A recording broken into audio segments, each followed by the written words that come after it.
राम भारत की आस्था है, राम भारत का आधार है, राम भारत का विचार है, राम भारत का विधान है, राम भारत की चेतना है, राम भारत का चिंतन है, राम भारत की प्रतिष्ठा है, राम भारत का प्रताप है, राम प्रवाह है, राम प्रभाव है, राम नेति भी है, राम नीति भी है, राम नित्यता भी है, राम निरंतरता भी है, राम विभु है, विशद है, राम व्यापक है, विश्व है, विश्वात्मा है।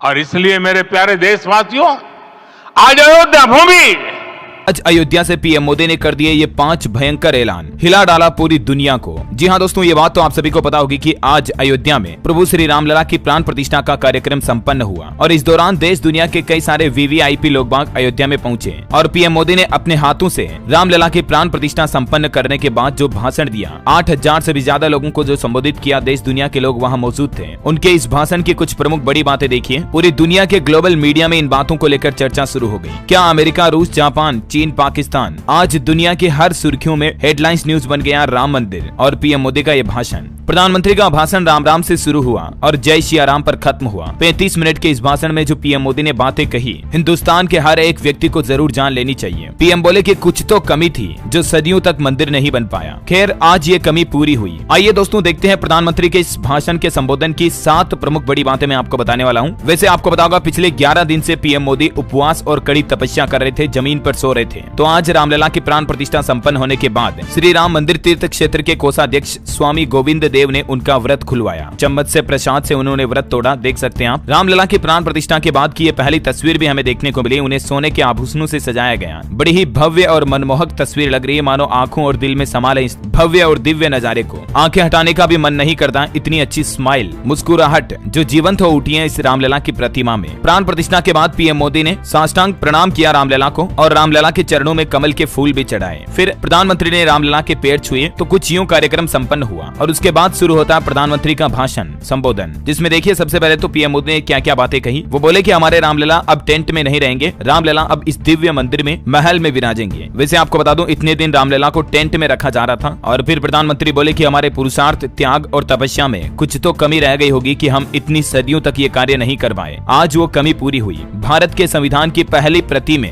भगवान राम विराजमान है। इन कुछ बातों के सिलसिले के साथ पीएम मोदी का भाषण शुरू होता है और आइए देखिए प्रधानमंत्री के भाषण की 7 प्रमुख बड़ी बातें। सबसे पहले अपने भाषण की शुरुआत में पीएम मोदी बोलते हैं, आज हमारे राम आ गए हैं। सदियों की प्रतीक्षा के बाद हमारे प्रभु राम आए हैं। मेरा कंठ अवरुद्ध है, मेरा शरीर स्पंदित है और ये क्षण बड़ा ही अलौकिक है। ये पल पवित्र है। 22 जनवरी 2024 का ये सूरज अद्भुत आभा लेकर आया है। ये तारीख नहीं बल्कि ये नए काल चक्र का उद्गम है। हमें सदियों के धैर्य की धरोहर मिली है। मैं दिव्य चेतनाओं को कृतज्ञता पूर्वक नमन करता हूँ। अयोध्या और देशवासियों ने सैकड़ों वर्षों का वियोग सहा है। मैं भारतीय न्यायपालिका का आभार व्यक्त करूंगा जिसने न्याय की लाज रख ली। सुप्रीम कोर्ट के फैसले पर पीएम मोदी ने ये बात कही। फिर प्रधानमंत्री बोले कि रामलला के मंदिर का निर्माण शांति और सद्भाव का प्रतीक है। राम मंदिर आग नहीं बल्कि ऊर्जा का प्रतीक है। कई लोग जो राजनीतिक मुद्दों से जोड़कर रामलला का मंदिर बनने पर आग लगने जैसी घटनाओं की बातें करते थे, पीएम मोदी ने उन्हें मुंहतोड़ जवाब देते हुए कहा कि राम आग नहीं बल्कि राम ऊर्जा है। राम समस्या नहीं बल्कि राम समाधान है। रामलला की प्रतिष्ठा वसुदेव कुटुंबकम के विचार की प्रतिष्ठा है। ये मानवीय मूल्यों और सर्वोच्च आदर्शों की प्राण प्रतिष्ठा है। राम भारत की आस्था है, राम भारत का आधार है, राम भारत का विचार है, राम भारत का विधान है, राम भारत की चेतना है, राम भारत का चिंतन है। इन बातों के सिलसिले से पीएम मोदी ने अपना भाषण शुरू किया और भाषण के संबोधन में सबसे पहली बड़ी बात उन्होंने यही कही कि आज की तारीख को हजारों सालों तक याद रखा जाएगा। ये कैलेंडर पर लिखी सिर्फ एक तारीख नहीं बल्कि नए काल चक्र का उद्गम है। आगे प्रधानमंत्री कहते हैं कि देश में आज दीपावली मनाई जा रही है। आज गांव-गांव कीर्तन संकीर्तन हो रहे हैं, स्वच्छता अभियान चल रहा है। देश फिर से दिवाली मना रहा है। आज शाम घर घर राम ज्योति जलेगी। पीएम बोले कि कल मैं धनुष कोडी में था, जिस घड़ी राम समुद्र पार करने निकले थे उसे काल चक्र बदला था, अब काल चक्र फिर बदलेगा। मैं सौभाग्यशाली हूँ कि अनुष्ठान के दौरान सागर से लेकर सरयू तक की यात्रा करने का मौका मिला। राम भारतवासियों के मन में विराजे हुए हैं और किसी के मन को छुएंगे तो एकत्व की अनुभूति होगी। मुझे देश के कोने कोने में रामायण सुनने का अवसर मिला। आगे प्रधानमंत्री ने सभी राम भक्तों को नमन किया। कार सेवकों को भी याद किया। पीएम ने कहा कि ऋषियों ने कहा है, जिसमें रम जाए उसी में राम है। हर युग में लोगों ने राम को जिया है, हर युग में लोगों ने अपने अपने शब्दों और अपनी अपनी तरह से राम को व्यक्त किया है। ये राम रस निरंतर बहता रहता है और आज के इस ऐतिहासिक समय में देश उन व्यक्तित्वों को भी याद कर रहा है जिसकी वजह से ये शुभ दिन देखने को मिल रहे हैं। प्रधानमंत्री कहते हैं कि हम उन अनगिनत कार सेवकों और संत महात्माओं के ऋणी हैं जिन्हीं की बदौलत आज हमें ये अद्भुत पल देखने को मिल रहा है। आगे पीएम कहते हैं कि हम जिस गांठ को भावुकता और समझदारी से खोले हैं वो ये बताता है कि भविष्य बहुत सुंदर होने जा रहा भारत का।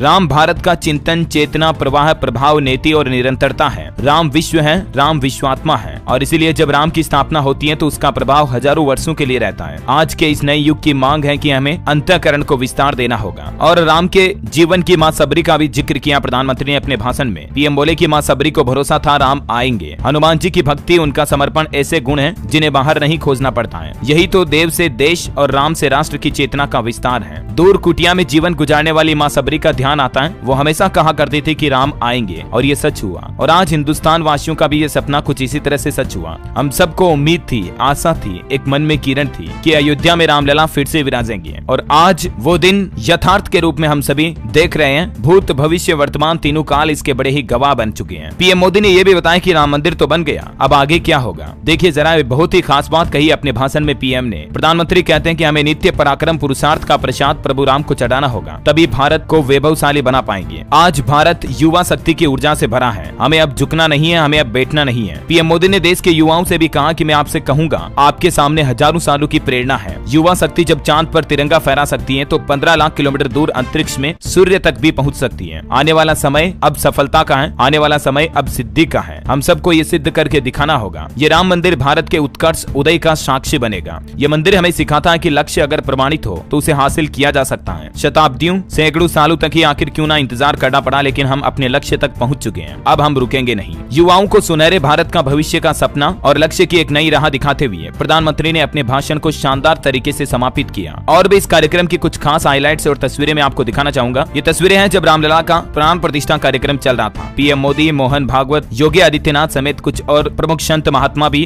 गर्भगृह में मौजूद थे। बड़ी ही दिव्य और अलौकिक जीवंत प्रतिमा नजर आ रही प्रभु श्री राम की। ये देख सकते हैं आप, मानो जी करता है कि आंखों में समा लें इस छवि को। प्राण प्रतिष्ठा के समापन के बाद कुछ प्रमुख संतों ने हजारों लोगों को संबोधित किया, फिर योगी आदित्यनाथ भी संबोधित करते हैं और फिर मोहन भागवत ने भी संबोधन दिया। फिर बारी आती है जब प्रधानमंत्री की, तो उन्होंने अपने भाषण के साथ पूरे देशवासियों में एक जोश और एक नई ऊर्जा का संचार किया। वाकई में इतिहास इन क्षणों का हमेशा हमेशा के लिए गवाह बनेगा कि हिंदुस्तान ने हमेशा अपने लक्ष्यों को पूरा किया है, सत्य और नेक की भावना के साथ। फिर आज के कार्यक्रम की सबसे शानदार बात ये देखने को मिली कि पीएम मोदी ने जटायु की प्रतिमा का अनावरण किया और उसके बाद प्रधानमंत्री राम मंदिर को बनाने वाले श्रमिकों से मिलते हैं और न सिर्फ मुलाकात की बल्कि श्रमिकों के ऊपर अपने हाथों से पुष्प वर्षा भी की। ये देख सकते हैं आप, पीएम मोदी खुद एक बांस की टोकरी में गुलाब के फूल लिए हुए हैं और यहाँ पर सभी श्रमिक बैठे हुए हैं। इन्हीं के हाथों, इन्हीं के कर कमलों की वजह से आज ये श्री रामलला का भव्य मंदिर, भव्य महल बन पाया है। उन सभी श्रमिकों को दिल से सम्मान देते हुए पीएम मोदी ने उन पर पुष्प वर्षा की। यही बात इस कार्यक्रम की सबसे शानदार खूबसूरती दर्शाती है कि प्रधानमंत्री हर एक व्यक्ति, चाहे दलित हो, छोटा हो, बड़ा हो, उनके प्रति समान भाव अपने दिल में रखते हैं। इसी के साथ ये कार्यक्रम बड़ी ही हर्षोल्लास, खुशी और मंगल कामनाओं के साथ संपन्न हुआ। आप सभी देशवासियों को भी ढेर सारी शुभकामनाएं रामलला के अयोध्या वापस आने की खुशी में। दोस्तों, प्रण लीजिए कि जीवन में जितना हो सके जल्दी से जल्दी हम सबको एक ना एक बार तो अयोध्या जाना ही है। जितनी बार जाओ उतना कम है, लेकिन जीवन में एक बार तो ये 4 धामों की तरह 5वां धाम जो बन चुका है हमारे देश में, हम सभी को विजिट करना है। इसी के साथ ही कमेंट बॉक्स में जय श्री राम लिख दीजिए फटाफट से और प्रभु श्री राम की कृपा आशीर्वाद हम सब पर बना रहे। तो इस वीडियो पर एक लाइक भी कर दीजिएगा, फटाफट से दिल से लाइक करके कमेंट कर दो और DLS न्यूज चैनल को सब्सक्राइब करके बेल आइकॉन भी दबा दीजिएगा रोजाना ऐसी इन्फॉर्मेटिव काम की खबरें देखते रहने के लिए। जय श्री राम।